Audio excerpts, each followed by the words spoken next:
Oh, hi there. Welcome to Marky Mark's Woodshop. I'm Marky Mark and this is the Woodshop. And today we're going to be doing glue up, and I'll show you our finish the trim on the plywood edges there.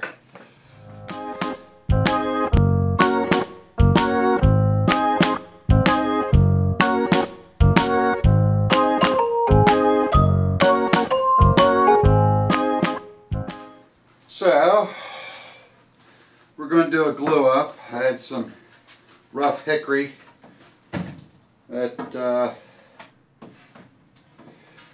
came from Eden's saw, and they're rough lumbers. A little bit better than rough. They sand a couple edges, so that's a good start. So what I've done is I've taken a couple of boards and joined them, sawed them, ran them through the sander to clean them up and get the thickness all uniform. So now they're laid up here, getting ready to biscuit join them, and we'll glue them up and clamp them. And I've got some alders that will serve as breadboards that will occur after that's glued up. And one other thing we have to do today is I've got the final edges on here, and they should be glued up well enough to where I can trim those off and remove the clamps. Matter of fact, we can do that quickly before we do taking advantage of the overhang to get the proper angle. All we have to do is use the cut underneath as a guide, holding the saw flat against it, and it'll give us the perfect angle that we want.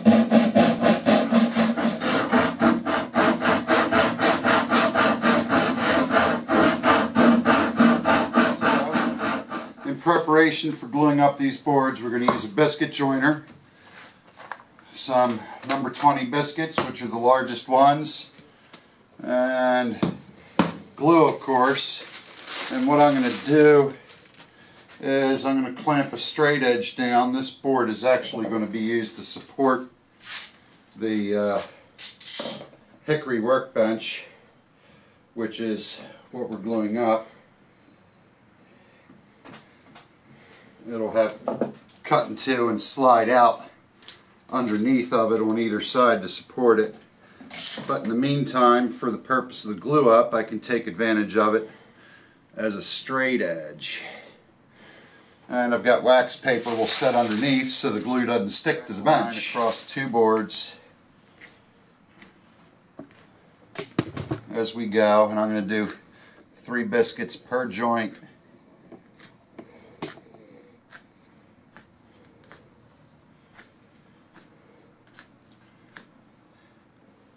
Generally, you will have better luck gluing up the boards if they were going orientated the other way. I've used short pieces for a couple of reasons. It's a more difficult way to do it. Pieces marked. I'll set the fence down on my joiner and get it approximately halfway down, about halfway. So now I can start to cut the biscuit holes in each of the boards.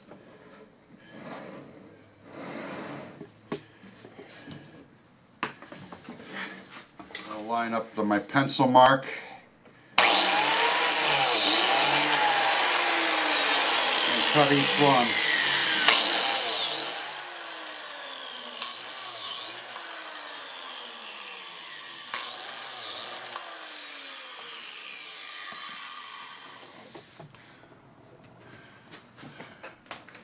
So, if you're in the market for a biscuit joiner, one of the most important things you're going to look for is a fence. It needs to be very solid and sturdy, and that kind of narrows the field down between a Porter cable and a DeWalt. Unless you want to spend some real money on the Cadillac, the Lamello, who are the people that invented this. And either way, you will be happy with either the Porter cable or the DeWalt. Very well built, does the job nicely. The only difference is that I recently discovered that the Porter cable is capable of using a 2-inch blade. They come standard with a 4-inch, which will allow you to use face frame smaller biscuits in case you do picture frames or very smaller pieces of wood. These are kind of big boards, thick and wide, so that's why I'm using the biggest biscuits available to me.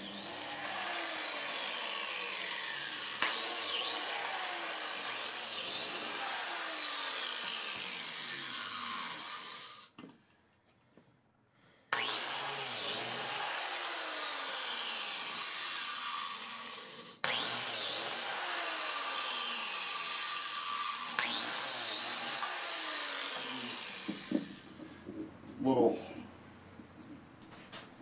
divots that we just cut out to receive the biscuits, we got to put glue in. And I've got a special glue bottle that does just that. It's got a moon-shaped applicator.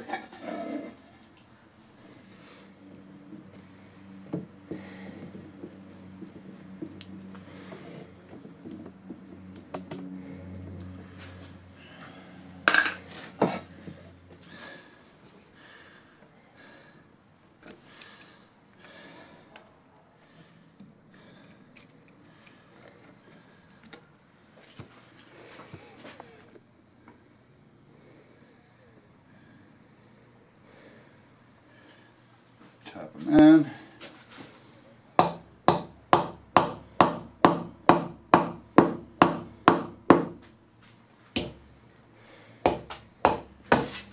So we got all the biscuits in one end, so what we need to do is we still have just as many biscuit holes to fill with glue, and this time we'll put the glue in there and also add some glue on the flat of the edges of the boards and put them together as we go. So, more fun.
Yesterday, while we were working on our new reloading bench, some of the things that I managed to do, I finished up the trim on the edges of the plywood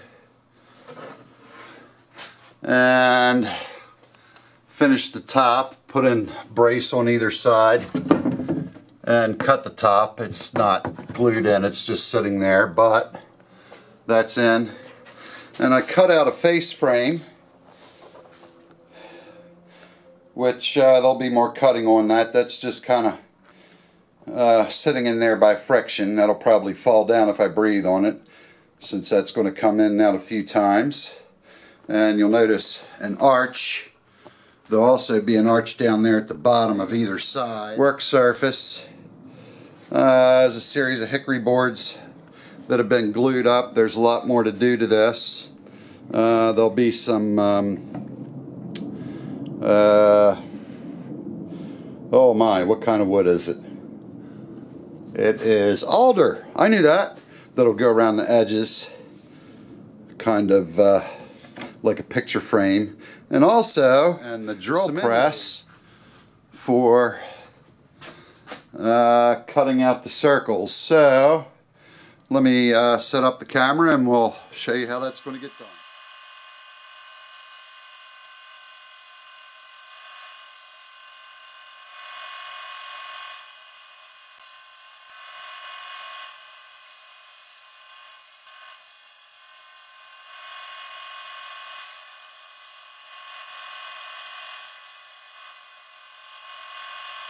Okay, so what we wound up with are some thin slices that we're going to cut some circles out of, and we're going to do that on the drill press using a hole saw.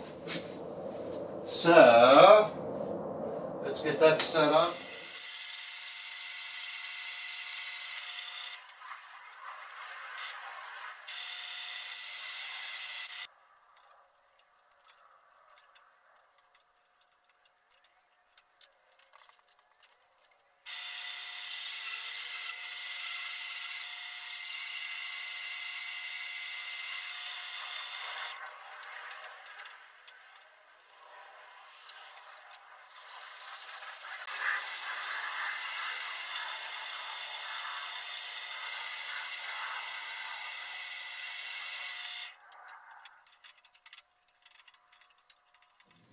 So there we go. We got a bunch of discs that'll be part of the inlay. Okay, so we have a supply of rounds for our inlay cut out. They'll need to be cleaned up. I'll put those on the sander a little bit later. So we've got those in 3 inches and 2 inches ready for use as an inlay.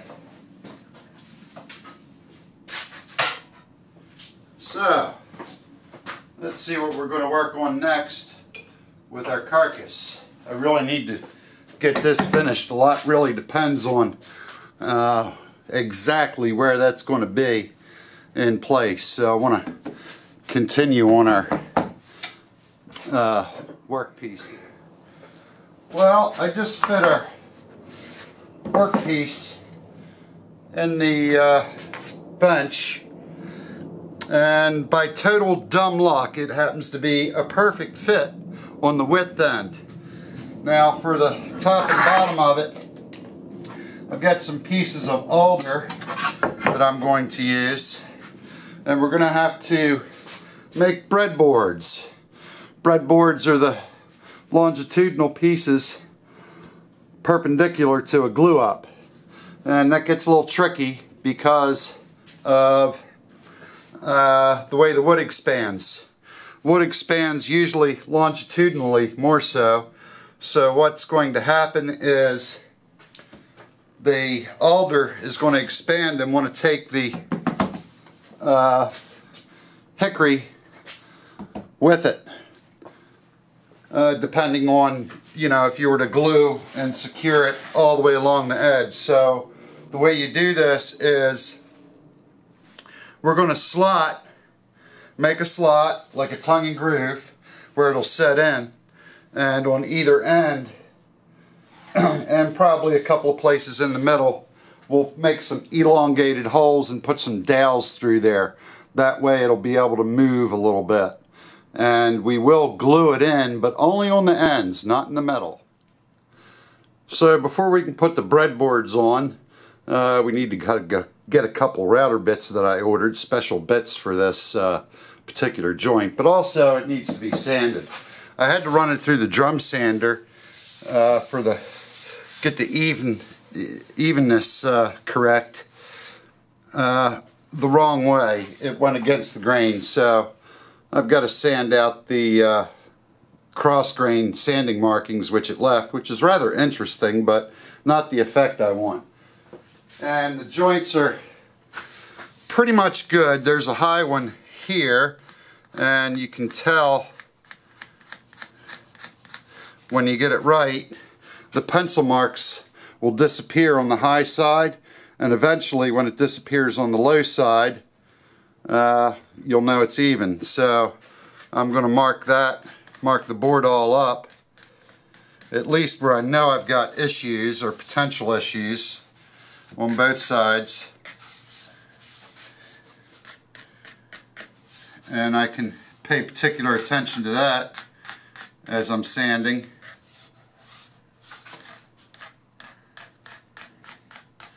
So I won't have any high or low spots.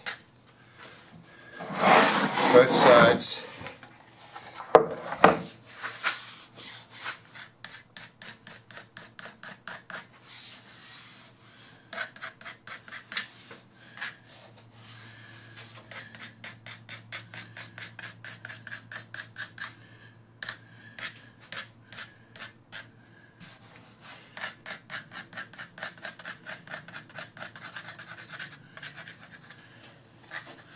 You can also use the same technique when you're planing a board,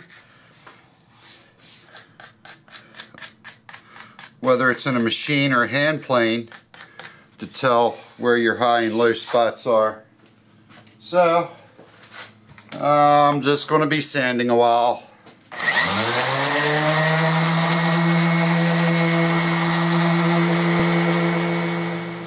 Okay. I got tired of sanding for a while, so time to start on our inlays. So what I've done is I've spaced our circles evenly, used a square to line them up, and traced around them with a pencil. And I've given it quite a dark line because it can be hard to see with the reflection from the graphite against these fluorescent lights or even the bright LEDs. So I've got all those traced out, and the next thing we're going to do is, now that we've got them marked, get our router. And I've got some special bits I use.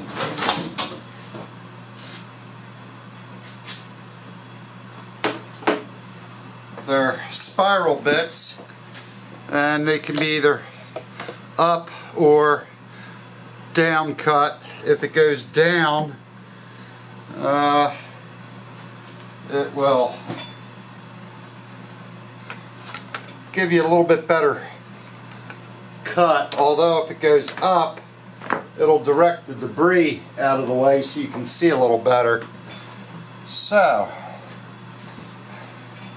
I've got the depth already marked on here and set, so I should be able to go. And it's just a matter of staying inside the line. This is a Freud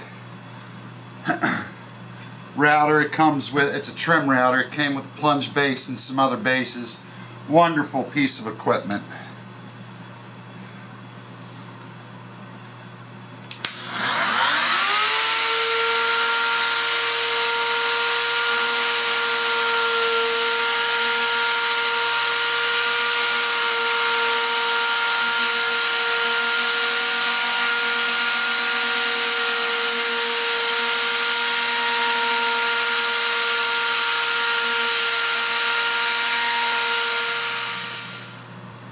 Okay, the first one's routed out, and you can see it's pretty shallow.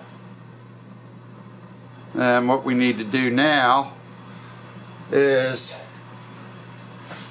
fit the inlay in it.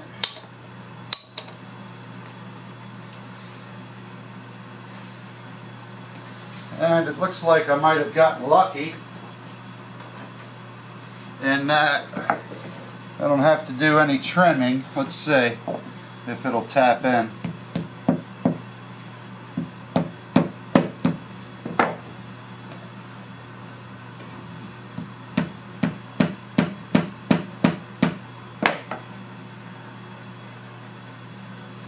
Just a little bit tight right there in that spot. So what I'm going to do is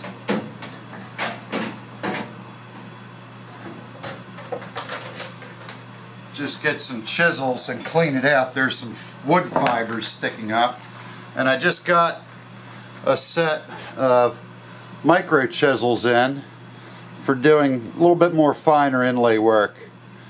One of the problems I had was I didn't have any small tiny chisels for doing the much finer inlays, this is kind of a big geometric shape, so it's easier, but no time like the present to test out the tools.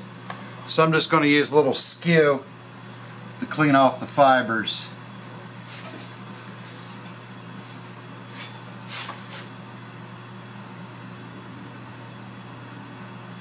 Which are probably the only thing that's holding us up.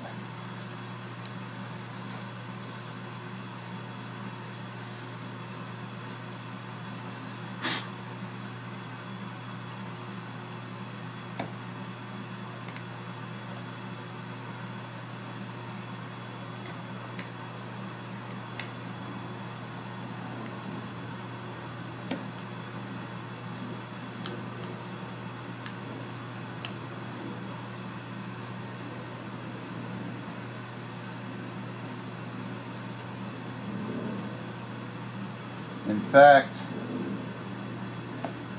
these are too small, but for the finer work that I was doing with some intricate patterns and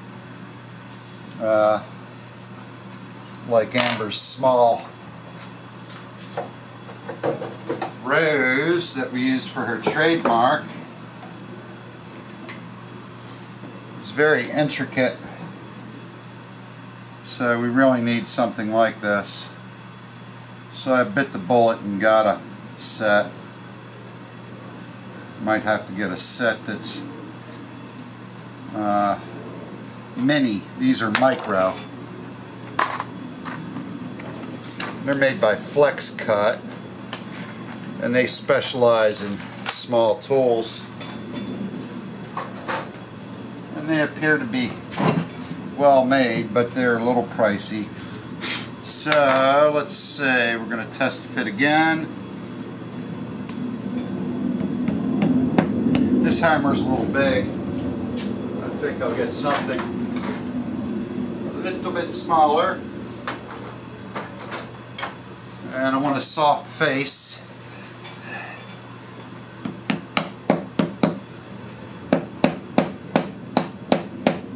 And I think that'll work for us.